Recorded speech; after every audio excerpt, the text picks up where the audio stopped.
Previously. Il binge-watchait déjà avant que ce soit cool. Alain Carazé revient pour vous sur des séries cultes. Au menu aujourd'hui, Baron Noir. Retrouvez-moi tous les mercredis dans Previously, le podcast de Télé Loisirs, pour plonger dans une série phare que non seulement je vous raconte, mais dont je vous livre aussi des coulisses.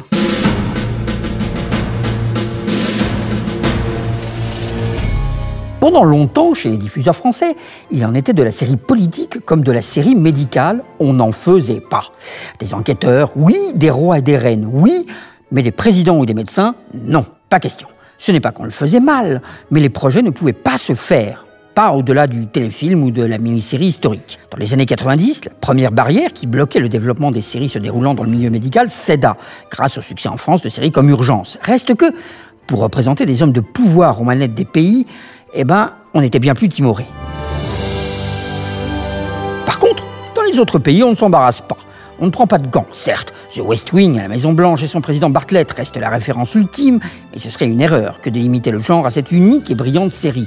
De The New Statesman à Spin City, sans oublier VIP pour la comédie, de Tanner à House of Cards pour le dramatique en passant par Scandal, Boss et Designated Survivor, tout y est passé. On décrypte les coulisses de la Maison-Blanche, on se moque du maire de New York, particulièrement stupide, on frémit quand Kiefer Sutherland prend les commandes des États-Unis, alors que rien ne le prédestinait à cela. Dès 1977, 3 ans à peine après la démission de Richard Nixon au poste de président des États-Unis, Washington Behind Closed Doors, avec Jason Robards, Cliff Robertson, Robert Vaughn et Stephanie Powers, était adapté d'un récit du conseiller de Nixon, John Henrichman, et montrait en 6 prime time les exactions d'un président, Richard Monckton. Tout le monde pensait évidemment qu'il s'agissait de Richard Nixon. Et en 1998, une comédie très décapante, The Secret Diary of Desmond Pfeiffer, osa montrer un président Abraham Lincoln obsédé sexuel. Carrément.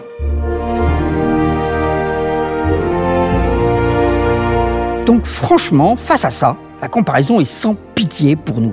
Quand les Américains font le très inégal Commander-in-Chief avec Gina Davis en présidente, et quand quelques années plus tard Theo Leoni est une diplomate au sommet de la Maison-Blanche, dans Madame Secretary, et quand Brigitte Nyborg, interprétée par Sidse Babett-Kudsen, devient Premier ministre dans Borgen, nous, on propose aux spectateurs abasourdis un état de grâce caricatural et pathétique, avec Anne Consigny dans le rôle de la première présidente de la République française en 2006. Bon sujet, mais mauvais traitement.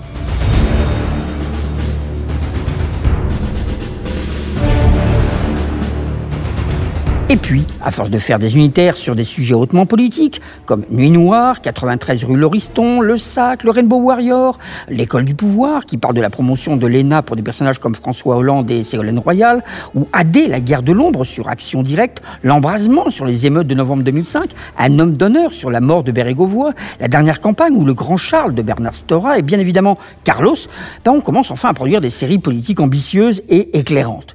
Et cela donne Les Hommes de l'Ombre, une série de Dan Frank, Emmanuel Dossé et Charline Delépine, avec Nathalie Baye, Bruno Volkovitch, Grégory Fitoussi et Carole Bouquet. Là, le mur se fissure. Et pourtant, ce n'était pas faute de le réclamer. En 2007, Roselyne Bachelot était la seule personnalité du monde politique à m'accorder un entretien pour un dossier sur le sujet que l'on faisait dans un magazine épisodique. Écoutez sa réaction quand on parle de séries politiques à la télé. On a vu quand même des précurseurs de cette affaire. Le prisonnier est sans doute l'archétype d'une série qui a ouvert toutes les voies. Toutes les voies qu'on retrouve dans les séries, c'est-à-dire la surveillance inconnue que l'on retrouve dans Lost, le héros qui est pas franchement bon ni franchement mauvais, qui quitte les archétypes qu'on va retrouver dans Jacques Boer, par exemple. Tout ça, ça vraiment le prisonnier, dont je raffole, et dont j'ai évidemment l'ensemble des DVD que je regarde régulièrement, avait ouvert la voie. Donc je me disais à partir du prisonnier qu'il y avait là un phénomène forcément enclencherait quelque chose. Même si ça prenait du temps. Même si ça prenait du temps. Et pour quelqu'un qui fait de la politique et qui a exercé ou qui peut-être exercera des fonctions de gouvernance, ce qui est développé dans The West Wing est d'une profondeur, d'une réalité personnalités qui sont archétypales. Vraiment, je ne connais pas Aaron Sorkin, mais forcément, il a autour de lui des équipes de conseillers, de gens qui sont à l'intérieur de la machine du pouvoir pour décrire les choses. Pensez-vous que la vie politique est un sujet de série et à quelles conditions pour vous? Bien sûr que la vie politique est un sujet de série. Il n'y a pas de tabou vis-à-vis de ça. Parce qu'il n'y a rien finalement de plus intéressant que la politique, que les hommes et les femmes qui se meuvent dans la politique, qui sont tous peu ou des personnages de romans. Je vis dans la politique, je peux vous dire que je trouve des gens tout à fait fabuleux par leur intelligence, par leur charisme, par leur physique, par la façon de se comporter. C'est d'ailleurs un peu ennuyeux parce que, évidemment, on trouve les autres un peu fades.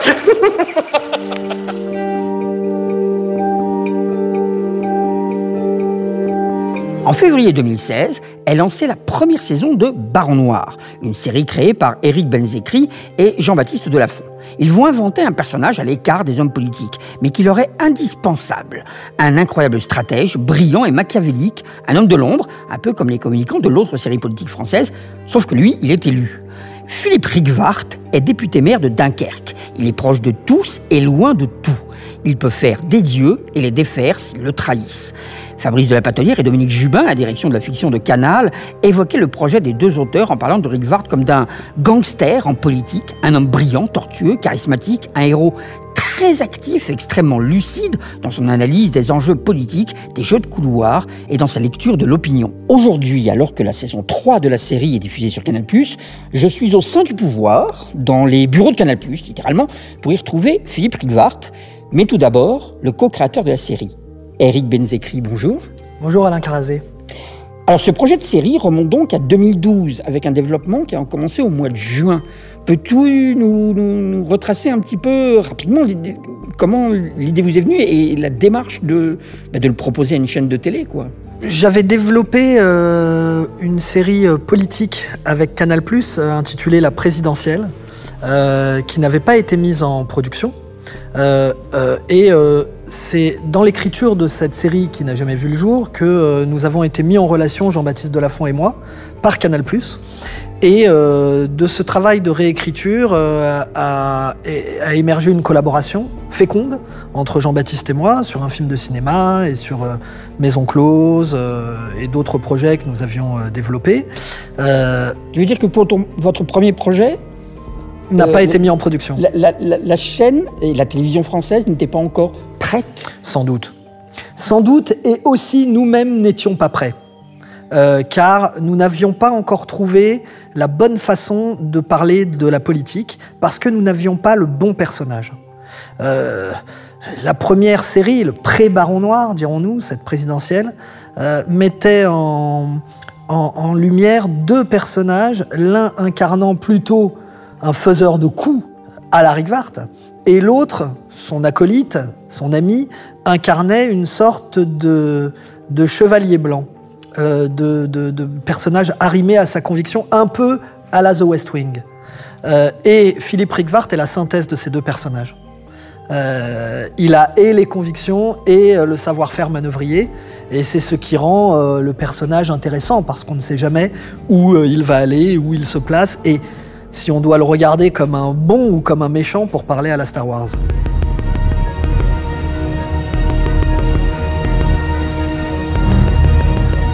Si je dis que Baron Noir, c'est un mélange des Sopranos pour ses clans et ses trahisons, et de West Wing pour ses idéaux et ses manipulations politiques. J'ai raison, bon, dans le côté, tu n'as pas de mérite, hein, c'est toi et ton co-créateur qui l'avez dit dans le dossier de presse de la première saison. Oui, c'est vrai. Le si mail... vous dites le contraire, là, c'est quand même... Non, c'est tout à fait vrai. On a résumé ça à travers une formule un peu à l'emporte-pièce qui était « Ce que nous voulons raconter, c'est les Sopranos à la Maison-Blanche ». Voilà. Et c'est vrai que Rickwart n'est pas un personnage classique pour le monde politique, parce qu'il vient d'un milieu ouvrier, parce qu'il dit ce qu'il pense, parce qu'il a une violence verbale parfois qui dénote un petit peu avec les salons dorés des ministères. Donc faire rentrer ce personnage-là dans le monde policé des intellos de la Maison-Blanche nous a semblé intéressant et surtout générateur d'intrigues où il y a beaucoup de conflits. Absolument, et c'est la base de toute série, c'est les conflits. Voilà. Mais la spécificité de l'écriture de cette série-là, ou d'une série politique, c'est qu'elle est extrêmement exigeante en termes techniques, de situations politiques, d'enjeux économiques et sociaux. Tout ça évolue, tout ça doit reposer sur le réel. Ça veut dire que quelque part, un peu comme une série médicale ou comme n'importe quelle série qui se passe dans un milieu professionnel, il y a un langage précis, oui. Il y a des codes très précis, qui peuvent être un peu rébarbatifs pour le public. Mais alors, comment vous avez fait pour appréhender ces codes? Alors, je sais que vous avez travaillé, enfin tu as travaillé dans le milieu de la politique, mais quand même, c'est pas si simple que ça, c'est une écriture au cordeau, quoi. Oui. Merci de le dire parce que je le prends comme un compliment. Ah mais ça l'est, mais c'est pas simple. Non, mais il faut beaucoup lire, il faut beaucoup travailler, il faut beaucoup observer le milieu qu'on prétend décrire. Et donc ça peut pas se faire entre le fromage et le dessert, si vous voulez.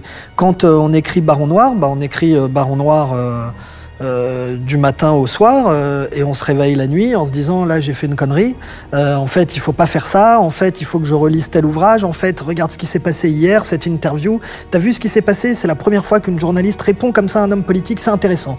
Et ça nous fait un prémisse pour au début une intrigue et puis en fait c'est plus qu'un bout d'intrigue et en fait un sous-bout d'intrigue et c'est ce qui fait que c'est bien. C'est parce que il y a plusieurs histoires et plusieurs niveaux de lecture et d'analyse qui s'entrecroisent. Et c'est là qu'est le travail de structure qui donne, d'après moi, la force de cette série. Comment, vous et la production, êtes-vous arrivés au choix de Cadmerade pour tenir le rôle titre de la série? Nous étions encore à une époque où les acteurs de cinéma venaient peu en France dans les séries. C'était pas évident de trouver quelqu'un de connu. Or, c'était une demande de la chaîne qui nous avait dit clairement « Écoutez, le sujet est complexe, nous aimons beaucoup ce que vous écrivez, nous sommes fiers de la produire, mais il faut au casting quelqu'un qui ramène des spectateurs qui ne sont pas forcément... Une tête de gondole, quoi. Ouais, et de populaires. Ouais. Ce qui était une bonne intuition, donc on a cherché dans cette catégorie-là. Et puis le réalisateur de la première saison et de la moitié de la deuxième, Ziad Doueri, qui a beaucoup installé... Je dis souvent qu'il est co-créateur de la série parce qu'il a installé visuellement le style Baron Noir. Ne connaissait pas, comme il est américano-libanais, il s'est fait naturaliser français aussi pendant la saison 2. Et il a épousé la France en même temps que Baron Noir. Et il ne connaissait pas les acteurs français. Il a beaucoup travaillé avec Tarantino, il était beaucoup à Los Angeles pendant très longtemps et il a tourné des films au Liban. Donc il ne connaissait pas bien les acteurs français et donc il a demandé des essais. D'habitude, on ne fait pas passer d'essais à un acteur du calibre de Cad ou d'autres et les essais de Cad étaient époustouflants. Époustouflants. Vraiment, je pèse mes mots. Moi, j'étais scotché. Et tout le monde l'était et la chaîne a dit « Bon, banco, on part. C'est sûr que c'est lui. » Et justement, Cadmerade est là aussi. Bonjour Cad. Bonjour, comment allez-vous, cher ami? Écoutez, ça va très très bien, d'autant plus que quand même c'est intéressant de revenir en arrière pour Baron Noir. C'était très différent de tes précédentes séries, les 30 dernières minutes, les making-of, hein, n'est-ce pas? Oui. Mais elles étaient toutes les deux quand même sur les coulisses d'un monde très particulier. C'était celui de la télé et celui du cinéma. C'est vrai. Et là maintenant, c'est les coulisses d'un autre monde. C'est marrant de reparler de making-of et des 30 dernières minutes. Parce que les 30 dernières minutes, il faut savoir que quand on a fait cette série avec Olivier, c'est Jean-Luc Delarue, pour qui on travaillait à l'époque. On travaillait dans sa boîte de production, on était dans l'émission, je ne sais plus comment elle s'appelait, et je me souviens que Jean-Luc avait dit, écoutez les amis, j'ai une case de libre le samedi soir à minuit. Je vous la donne. Ça s'est passé comme ça. C'est le rêve. C'est génial. Faites ce que vous voulez. Samedi soir à minuit, quand même. Donc, avec Olivier, tout d'un coup, on a réuni nos forces, nos idées, nos copains scénaristes, et on a créé cette série, voilà. Dans les coulisses, effectivement, d'une mission de télévision. Mais c'est parti juste de Jean-Luc, du trou que Jean-Luc venait de négocier avec France Télé à l'époque. Il avait cette case en plus. C'est énorme. Dans sa négo. C'est marrant, quand même. Hein. C'est dingue. Et je pense qu'on était une des premières séries, en fait, un peu dans ce genre-là, quoi. C'est-à-dire, il y en a eu des séries, évidemment. Un peu transgressives, un peu sur les coulisses qui égratignent un peu. Puis nous, on faisait vraiment ça pour rigoler. C'était assez barré, quand même. Hein. On a eu je me souviens certains épisodes, il y en a un, je m'en souviens, le monde était envahi par les clowns. Je me rappelle, on était très branchés... C'est très réaliste. Oui. Non, mais on était branchés un peu fantastique, un peu comment ça s'appelait, les Mystères de l'Ouest, tu vois, un peu les envahisseurs, tout ça, on était là-dedans, nous, déjà. Mais c'était super à faire. Mais là, effectivement, Baron Noir, on est dans... C'est quelques années plus tard, quand même. Mais c'est plus pareil. Ouais, mais c'est une plongée dans un... C'est vrai que c'est une plongée dans les coulisses. C'est dans l'intimité de la politique. Ça, je suis d'accord avec vous.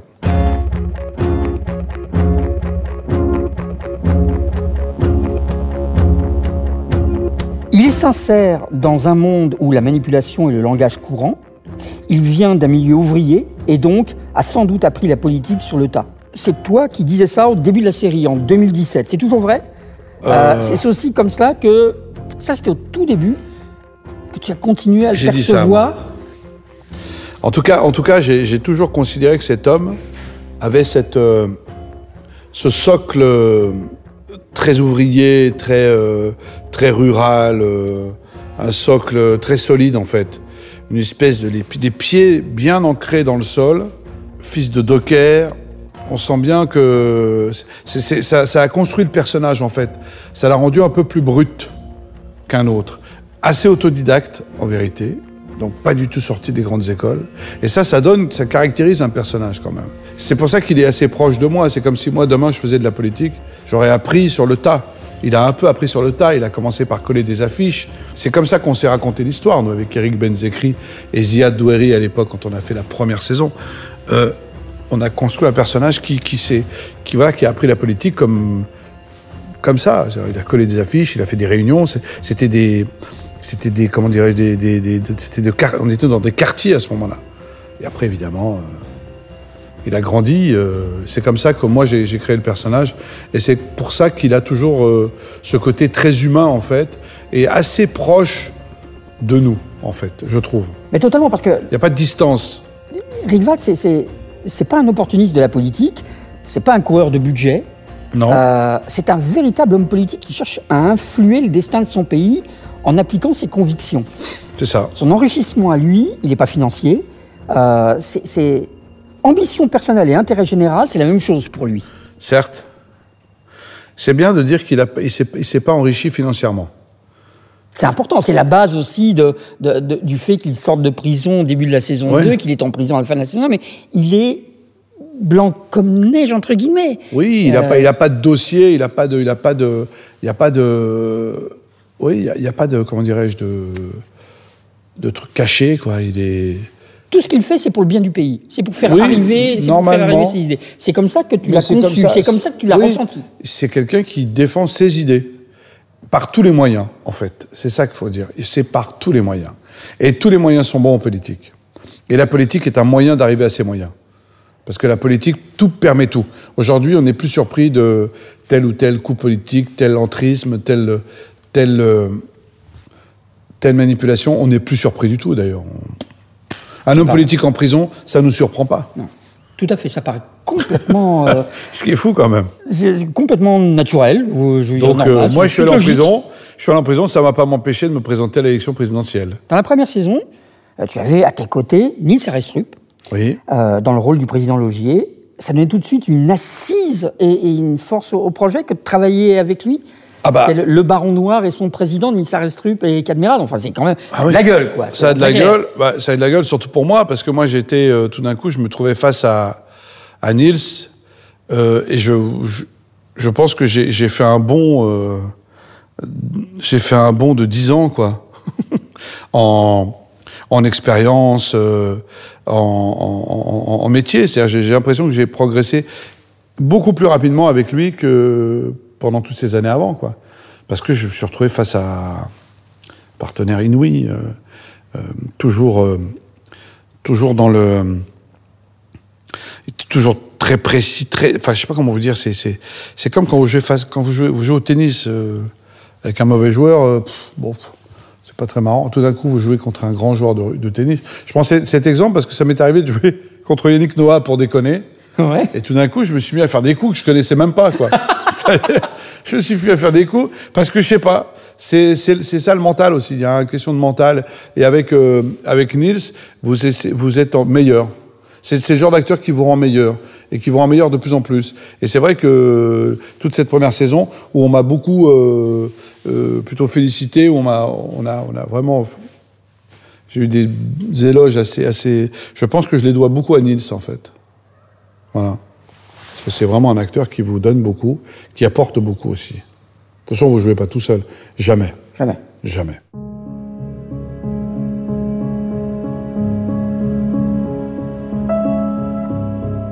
Nils Arestrup, justement, il nous parlait de la façon dont il a composé son personnage de président, c'était en 2017. Je n'avais pas du tout envie d'essayer de penser à un homme politique existant ou du passé. Donc je n'avais finalement comme possibilité que d'essayer de me projeter dans un imaginaire où quelqu'un qui aurait... qui serait un peu comme moi, comment il se démerderait à l'intérieur de cette chose, de cette situation extrêmement particulière. Je trouvais ça excitant de me projeter moi-même, très modestement, dans cette situation.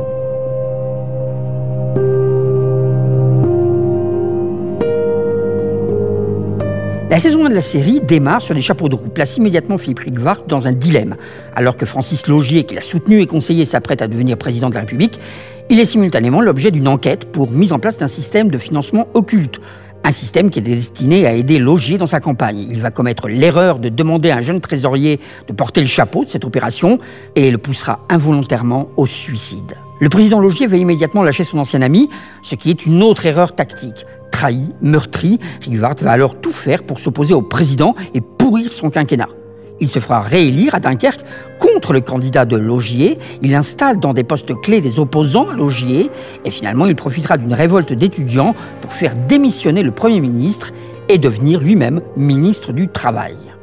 Le suicide du jeune trésorier va finalement rattraper tout ce petit monde. Il va expédier Rieckewart en prison, mais il continue depuis sa cellule à aider Amélie Doran-II qui se présente pour prendre la succession de Laugier.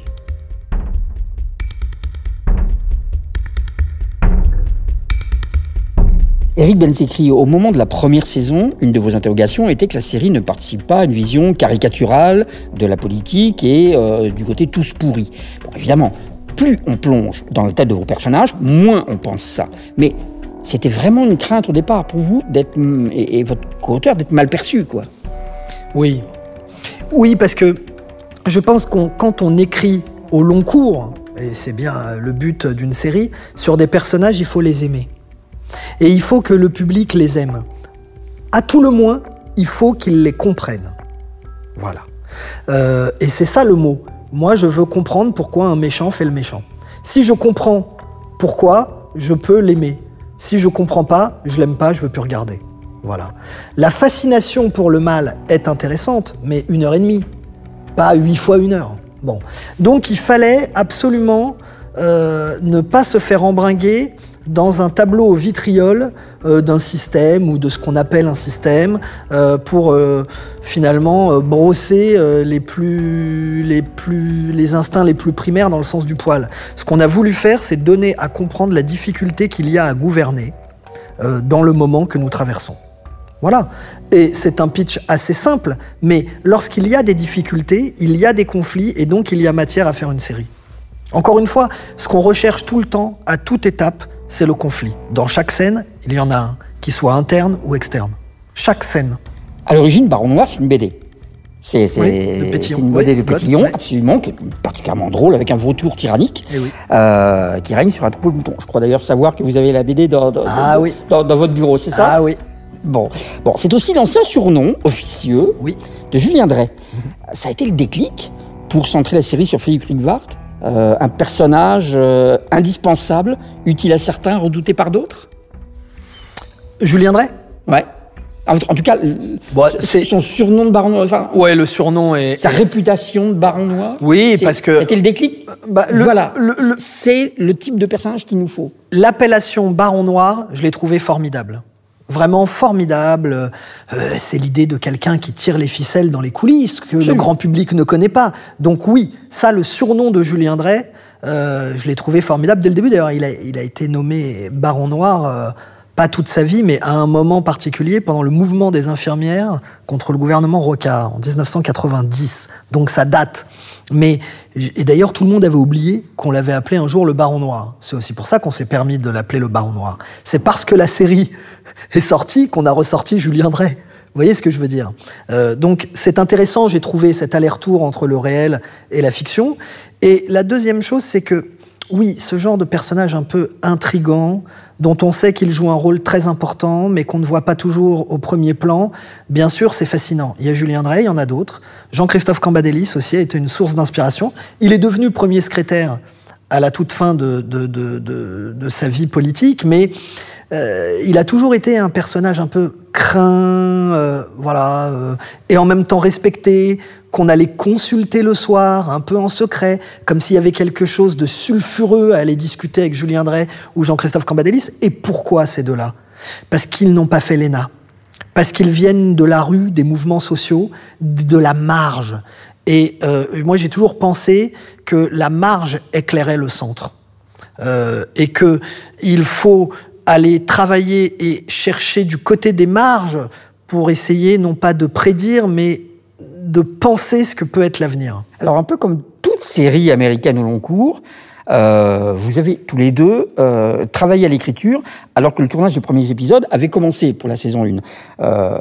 Donc vous vouliez être présent sur le tournage, ça veut dire que, d'après ce que j'ai lu, vos bureaux variaient suivant les lieux. Ça pouvait être l'arrière-cuisine d'un restaurant routier, ça pouvait être une salle des fêtes à Dunkerque, un camion de pompiers, etc.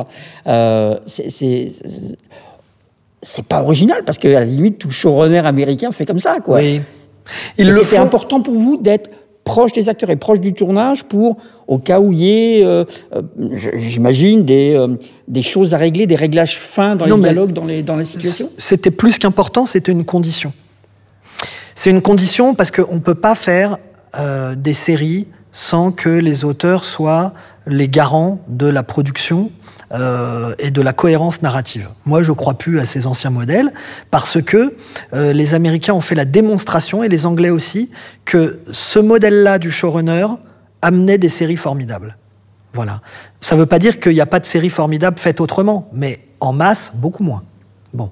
Donc il faut un peu s'adapter au réel. Alors c'est ce qu'on a essayé de faire. C'est très coûteux physiquement et mentalement parce que faut être là tout le temps, et surtout en termes de pression parce que du coup faut assumer. Si le résultat est mauvais, faut assumer que le résultat est mauvais, et ça m'arrivera peut-être un jour. Ça veut dire que vous devez être multitâche. Et voilà, et ça veut dire qu'on apprend des métiers et donc c'est enthousiasmant, voilà. Mais oui, notamment pour que le monde politique décrit ne soit pas un monde fantasmé mais réel, j'avais besoin d'être là parce que j'ai vécu dans ce milieu-là pendant très longtemps, et donc je ne voulais pas que le réel soit distordu au point de faire apparaître une réalité fausse. Qu'on fictionne très bien, mais qu'on transforme au point de nier la réalité du milieu qu'on décrit, ça, c'est pas possible.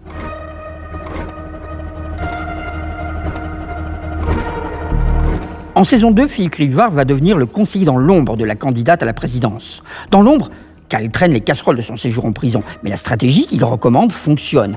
Amélie devient la première présidente de la République française. Mais plongée en pleine recrudescence de la menace terroriste, Amélie va prendre une décision terrible, faire éliminer des individus suspects et menaçants. En se salissant les mains, comme n'importe quel président l'aurait fait à sa place, elle met en danger sa propre présidence et la sérénité de son propre jugement. Philippe, lui, attend son procès. Il espère redevenir éligible, et la mort de l'ancien président, Laugier, va tout bouleverser. Vous êtes lancé dans l'écriture de cette seconde saison en janvier 2016, non seulement un petit peu avant le lancement de la première, mais aussi sans savoir que la réalité allait totalement remodeler le paysage politique français. Donc là encore, vous avez avancé à vue. Vous avez carrément réadapté donc ce que vous aviez écrit, en fait, pour la seconde saison. On a eu une chance, c'est que on a installé à la fin de la première saison Amélie Doran-Deux comme candidate à la présidentielle. Et elle ressemble au nouveau monde qui a émergé de la situation politique réelle. Donc on a eu une intuition, et comme dans toute intuition, il y a une part de chance. Vous avez simplement monté le potard, monté le potentiomètre d'Amélie de Rondeux. Voilà, et la réalité est venue confirmer ça. Donc on n'était pas trop loin. Ce qui nous a posé beaucoup de difficultés, c'est de mettre notre héros en prison. C'est ça. Et je prends toujours cette image d'une cheminée avec un feu. Quand on est scénariste, je pense, dans les séries modernes, il ne faut pas garder les bûches pour la fin. Il faut tout cramer. Pour que toujours il y ait un gros feu et que le spectateur soit tenu en haleine. Sinon, moi, je préfère voir beaucoup l'image des bûches. Oui, donc il faut tout balancer. Donc si on peut le mettre en tôle, on le met en tôle. Et si on peut mettre une femme présidente parce que c'est comme ça dans la série, on la met. Et après, on voit.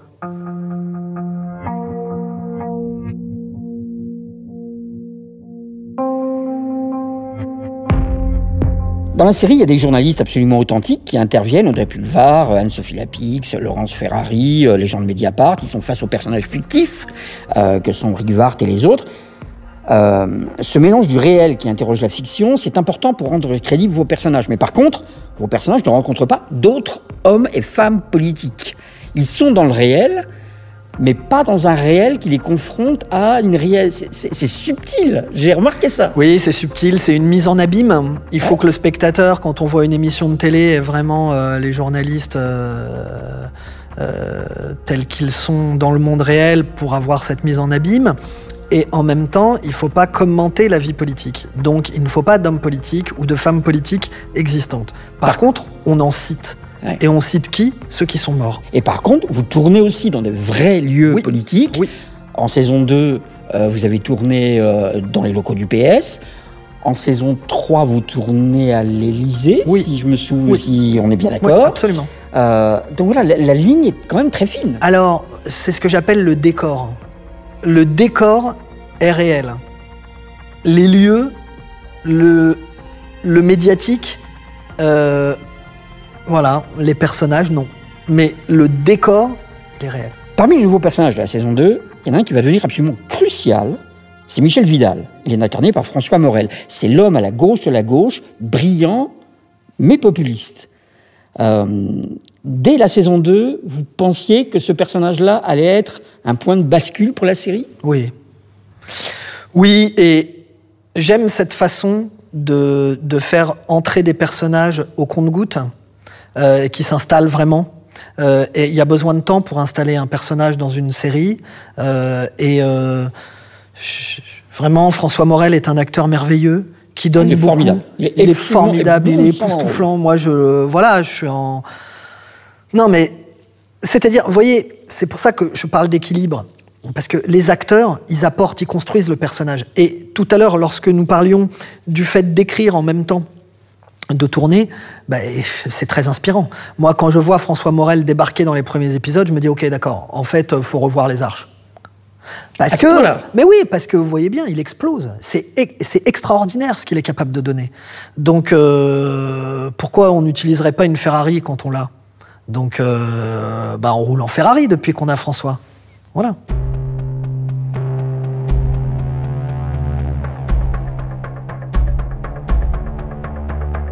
Philippe sort donc de prison. Il va continuer d'influencer les autres et de mettre en place des stratégies, mais ce coup-ci, il est dans l'ombre. Ça positionne définitivement le personnage comme avant tout mu par ses convictions et pas du tout par un désir de reconnaissance et de célébrité. Non, mais c'est son ADN, je crois. C'est-à-dire, c'est quelqu'un qui, mais en même temps, dans l'ombre. Il a du panache, en fait. Il continue de briller, en fait. Il n'est pas éteint. Il n'est jamais éteint, ce personnage. Il a beau travailler un peu en sous-marin, comme on dit, c'est-à-dire à continuer de se conseiller, de consulter, de manipuler, malgré le fait que ce soit caché, puisqu'il n'a pas le droit. C'est-à-dire il a un bracelet électronique, donc quand il commence la saison, il a un bracelet électronique, donc il ne peut pas faire grand-chose. Et pourtant, il n'est jamais aussi fort que quand il est caché, quoi. C'est vraiment le baron noir, quoi. Là, il est dans l'ombre. Et dans l'ombre, il est plus dangereux encore. Il est encore plus fort, quoi. Je trouve, moi, personnellement. À ce stade, je reprends encore tes paroles d'interview précédentes. Attention à ce que je dis, hein, tu sais, mais j'ai beaucoup de bêtises. Tu as dit que tu avais inventé Rigvart sans t'en rendre compte, oui. Qu'il s'est imposé à moi, nous formons un seul homme. Oui, alors ça c'est un peu le problème de ce genre de personnage qui finalement est une rencontre en fait. Dans une carrière d'acteur, il y a quelques rôles qui sont vraiment... qui font que vous ne faites plus que un avec votre personnage. Je pensais pas, moi, que je serais aussi proche de lui et que je serais aussi en symbiose avec lui. Parce qu'en fait, quand je joue Rigvart, je suis très à l'aise, en fait. Je suis bien, quoi. J'ai vraiment l'impression que c'est moi, quoi. C'est assez curieux d'ailleurs, parce que je fais pas de politique, voilà, moi. Je n'osais pas le dire, tu ouais. Ne fais pas de politique. Non, mais c'est l'énergie du personnage. Tu n'es pas machiavélique. Non, que mais je sache. Non, pas du tout. En plus, pas du tout. Je suis beau. Non, mais c'est un personnage. C'est un héros de roman. C'est un héros de pièces de Shakespeare. C'est des héros avec du panache, alors machiavélique certes, manipulateur, mais aussi très sincère, très entier, très intense, quoi. C'est des personnages qui ont il réfléchit tout le temps, quoi. Il y a toujours un truc qui se passe dans sa tête, dans ses yeux. Ça, c'est moi, par contre. Je suis souvent en train de... J'ai du mal à me reposer, moi, par exemple, tu vois. Mais c'est un peu ça, on a ça en commun, quand même. Et c'est vrai que quand je dis que je ne fais qu'un, c'est que je l'ai tellement créé avec mon corps et ma voix, que voilà, c'est... Et puis, l'avantage du cinéma, c'est qu'une série, ça dure longtemps, le tournage. Donc, tu es vraiment en colocation, en covoiturage, en co ce que vous voulez, pendant très longtemps. Et vous vous habituez à cette présence-là. Tous les matins, quand vous allez sur le plateau, vous êtes Philippe Rigvart, quoi. Il y a pas... il y a plus de distance avec le personnage. C'est dangereux, non? C'est dangereux. Ouais, c'est dangereux. Mais tu assumes. Oui, mais ça va, parce que c'est pas un voyou non plus. C'est pas un personnage qui est... Il est assez manipulateur, certes, mais il fait jamais de mal, en fait. Ben, en tout cas, c'est pas un mal... Pas volontairement. Pas volontairement, oui, non, c'est très involontaire, bien sûr. En tout cas, il essaie de faire le bien. Et comme vous avez dit, il a ses convictions à lui. Ouais, tout à fait. Et s'il faut écraser, il écrase. Mais il va penser d'abord à c'est ses convictions qui, pour lui, sont les bonnes. C'est-à-dire que c'est ses convictions propres qu'il a depuis tout le temps, et il changera pas là-dessus. Ah non, ça, clairement, il changera pas. Il faut juste être dans son mouvement. Ce qui est assez inattendu aussi, dans la saison 2, c'est que Philippe Rigvart voit disparaître ses repères politiques. Il va disparaître ses mondes. Le PS disparaît, tout le système politique s'en va. Donc, au bout d'un moment, qu'est-ce qui reste de lui? Il est confronté quand même à des difficultés financières, etc. Mais au-delà de ça, c'est quand même... Il rejette le nouveau monde qu'on lui propose, alors qu'il a un peu contribué à y mettre en place la personne. Oui. Mais quand il voit disparaître ses repères politiques, c'est quand même... à jouer, ça, c'est comme... Je pense que ça a dû être super difficile, parce que c'est quand même la fonction première du personnage qui s'efface. Oui, mais... Il est presque à nu, quoi. Oui, mais il a une certaine idée de la politique, je trouve, et elle est pas dans un seul courant, mais elle pourrait être dans beaucoup de courants. Et en fait, il réinvente sa politique, en fait, grâce à ça. C'est-à-dire que le fait que la politique classique disparaisse, que les fondamentaux s'en vont, je pense que ça lui donne aussi une nouvelle impulsion. Il se dit donc il y a la place aussi pour inventer quelque chose. Et comme c'est un créateur, quand même, c'est un actif, je trouve que c'est plutôt ça donne du souffle au personnage à ce moment-là. C'est comme ça que je l'ai fait, moi.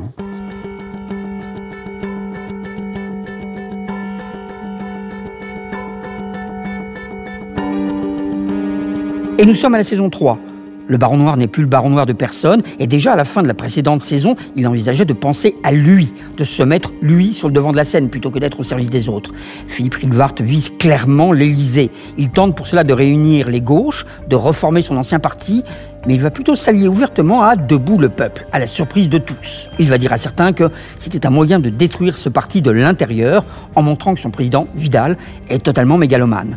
Mais quand même, il se prend un petit peu au jeu. Amélie de Randieu, elle, tente des stratégies et se révèle être la digne élève de Philippe. Elle va mener jusqu'à, secrètement, des discussions pour une association avec un autre pays d'Europe, au risque que cela lui revienne en pleine face. Pour Rygvart, il va s'agir de jouer finement une stratégie à 3 bandes, de siphonner certains partis, d'en décrédibiliser d'autres, de se rapprocher du futur pouvoir. Il hésite, il trébuche, il résiste, il va ensuite participer de plus en plus à une vraie course de petits chevaux, dont le seul but final sera de préserver la démocratie à n'importe quel prix. Par contre, très vite, un de ses alliés va y laisser des plumes. Cyril Balzan, l'assistant parlementaire de Rygvart, qu'il suivra partout. Il va devoir supporter non seulement le rejet de son ex-mentor, mais aussi les compromis du gouvernement de Torigny, où ses convictions sont de plus en plus mises à mal, et il doit avaler des couleuvres gigantesques. Déjà en saison 2, Cyril Balzan est confronté au communautarisme qu'il combat, et la confrontation va être assez physique pour lui. C'était sur le tournage de cette saison 2 que j'avais rencontré Hugo Becker, l'interprète de Cyril. Il avait décortiqué la psychologie de son personnage. Quelqu'un qui est très idéaliste, effectivement, quand il encaisse les coups, sans dire grand-chose, il va essayer de se relever à chaque fois, mais il en souffre, et on le sent. Je pense que c'est un personnage qu'on sent le plus souffrir. Moi, la lecture, c'est ce qui me frappait, c'est que c'est du coup passionnant à jouer, c'est qu'il est très humain. Et de par son humanité, forcément, il ne peut pas couper les liens. Il ne va pas faire comme d'autres qui vont penser à leur intérêt personnel. Tant que ça ne change pas les idées, il fait passer l'intérêt général. C'est pas évident, d'autant que Cyril est un personnage qui est particulièrement intelligent. Et normalement, quelqu'un qui est intelligent, souvent dans les fictions, quelqu'un qui est intelligent, il va... Qu'est-ce que tu sous-entends? Quelqu'un qui ne l'est pas? Non, mais quelqu'un qui est intelligent... Je sais pas, ça c'est enregistré, ça, hein, c'est sûr. Non, ce que je veux dire, c'est que quelqu'un qui est intelligent va prendre les décisions les plus efficaces. Ouais. Et pas toujours les plus humaines. Absolument. Et lui, il a une part d'humanité qui est équivalente. Et du coup, qui est même plus importante, en fait, je pense. C'est génial à jouer. Donc c'est génial, bien sûr que c'est génial, parce que du coup, il y a beaucoup de décisions qui sont prises à contre-cœur de la raison et par passion. Oui. Et ça, c'est passionnant. C'est passionnant, quelqu'un qui laisse parler la passion avant la raison. C'est les dilemmes philosophiques, hein, enfin, je vous apprends rien, c'est des dilemmes existentiels qui existent depuis la nuit des temps, mais qui font, quand on aborde un personnage, c'est souvent ça, c'est à ça qu'on s'intéresse, comment est-ce qu'il fonctionne. Et lui, il fonctionne à la passion avant la raison.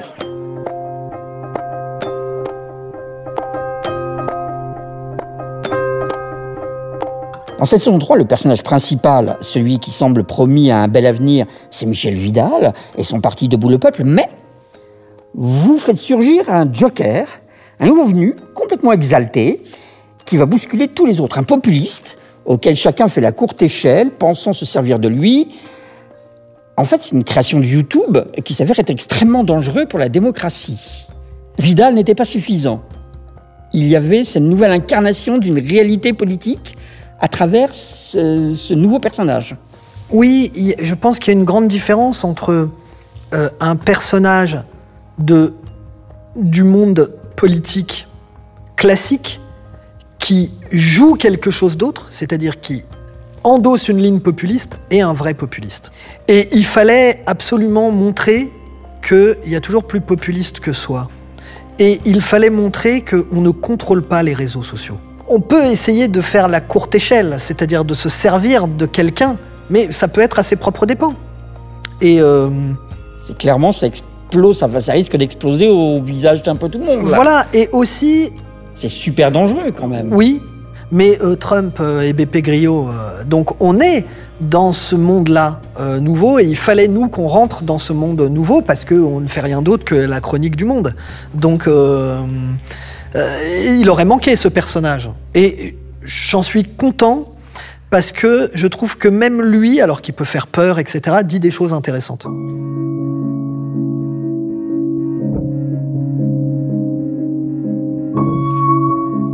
Il y a un nombre de rebondissements proprement hallucinants dans cette saison 3. C'est aussi le reflet de la vie politique contemporaine, plus rapide, plus immédiate. C'est comme ça que je l'ai ressenti. Merci beaucoup, parce que c'est vraiment ce qu'on a voulu faire à la construction. C'est doubler le nombre de rebondissements. J'ai pas une formule mathématique, mais à la fin, ça s'est passé comme ça, on a doublé. Parce que la vie politique elle-même est en proie à une accélération de son rythme et de son propre changement.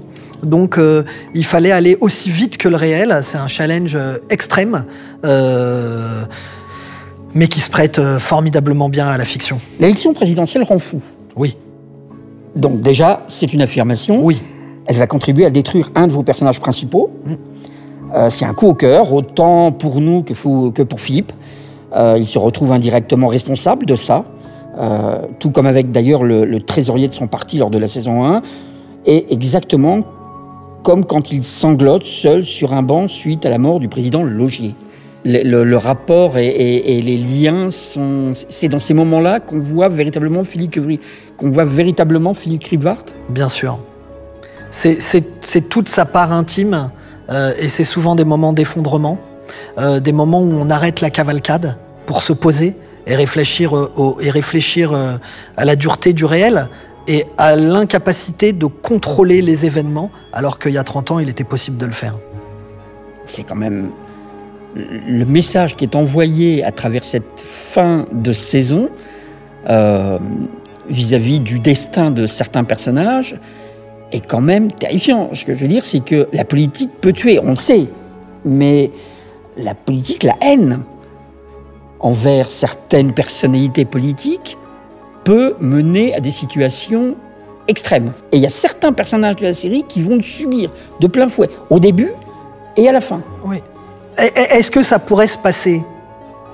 Je ne sais pas, mais moi, dans mon petit cerveau, ça ne m'a pas semblé irréaliste. Donc, comme ça collait avec mes intérêts dramaturgiques, eh ben, on l'a fait, oui.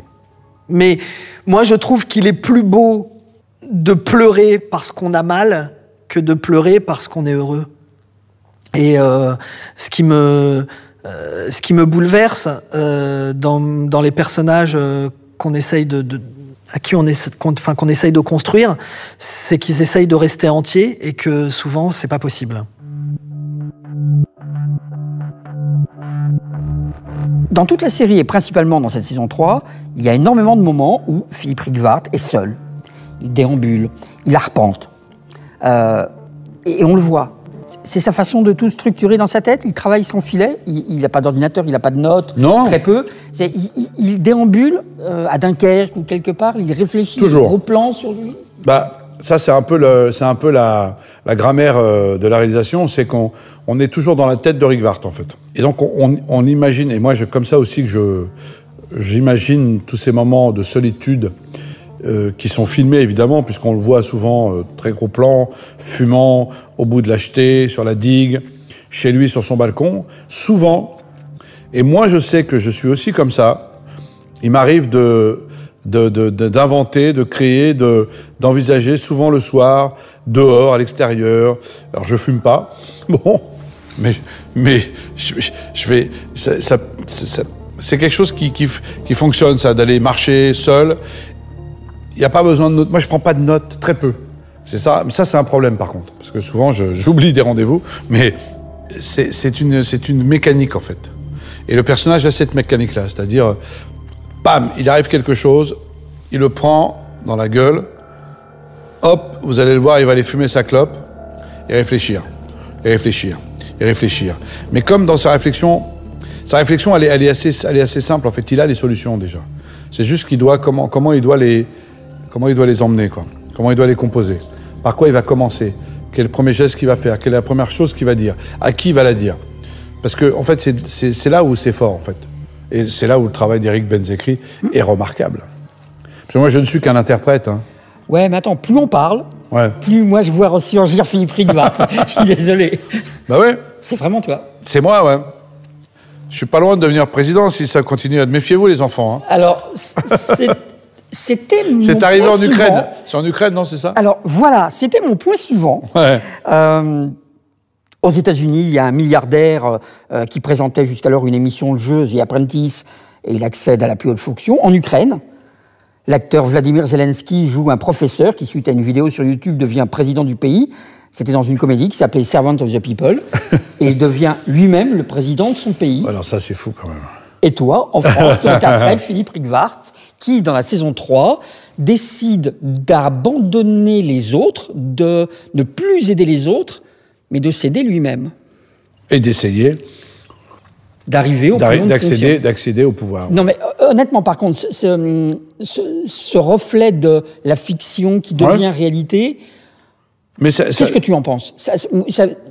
Écoute, t'es plongé dans la fiction. Moi, c'est de la fiction, mais il y a des tentatives déjà, un peu de s'emparer du pouvoir, quelque part, de changer tout ça. Parce que je crois qu'on est en train de vivre quelque chose, une transformation qui va arriver, je pense. Je ne sais pas, en fait.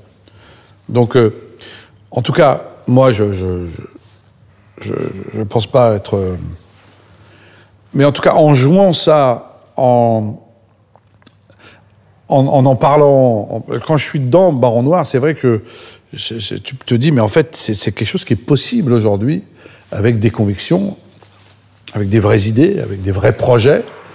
Quand tu t'intéresses un peu à la vie de la société, de ton pays, et que tu vois... Mais bon, c'est un suicide, aujourd'hui, d'être président de la République. Ah, mais... et justement... Je sais pas ce que vous en pensez. Ça enchaîne très bien, parce que je trouve... Et encore une fois, beaucoup de gens vont écouter ce podcast avant d'avoir vu la saison 3, mais quand même, elle est extrêmement dramatique. Et surtout son final.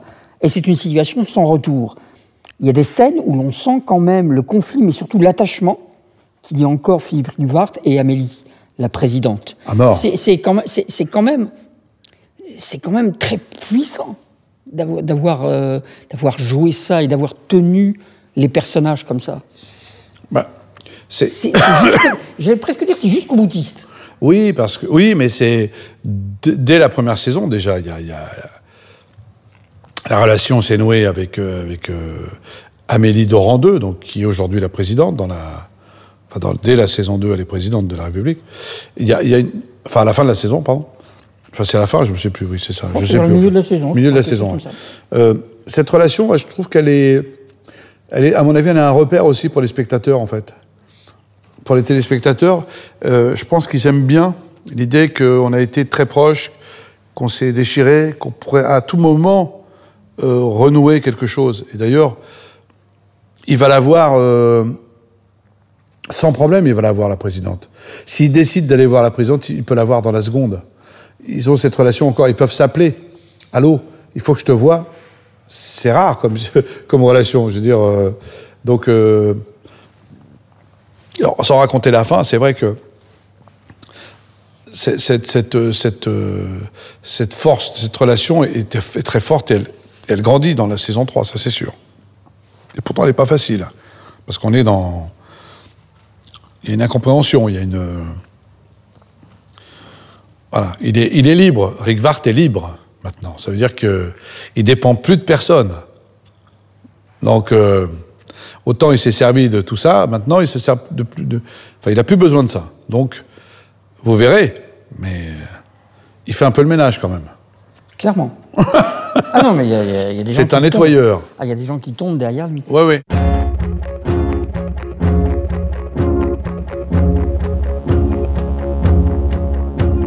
Maintenant, moi, je n'attends plus qu'une chose, c'est la saison 4, pour connaître le destin de Philippe Rivart. Vous avez déjà une petite idée, je suppose. S'il y a une saison 4... Ce n'est pas la fin du destin de Philippe Rivart, en tout cas. Non, parce que la fin de la saison 3 le place dans une situation où son destin n'est pas terminé, bien sûr, il n'est pas accompli parfaitement. Mais ça peut se lire aussi comme l'accomplissement d'un destin. Donc, ça fait 7 ou 8 ans, on l'a dit tout à l'heure, 7 ans que je travaille exclusivement sur Baron Noir. Moi, j'aime bien ce qu'on a fait, c'est-à-dire, plus exactement, j'en suis fier, ce qui est deux choses différentes, et je veux pas abîmer. Donc, s'il y a une saison 4, il faudra qu'elle garde la même intensité, surtout la même nécessité. Si je la sens pas, il faudra arrêter, parce que je veux surtout pas abîmer. Donc, on discute, et c'est comme à la fin de chaque saison, et voilà. Merci beaucoup, Éric. Merci à vous. Merci beaucoup, Cad. Merci. C'est un plaisir. Également. Je ne peux que vous encourager à vous plonger encore et encore dans Baron Noir. Dans chaque épisode de la série recèle des moments forts, des dialogues percutants, des situations absolument ébouriffantes. La série est disponible en DVD si vous souhaitez la garder dans votre DVD Tech, sur Canal+ et Canal+ Série si vous souhaitez la visionner.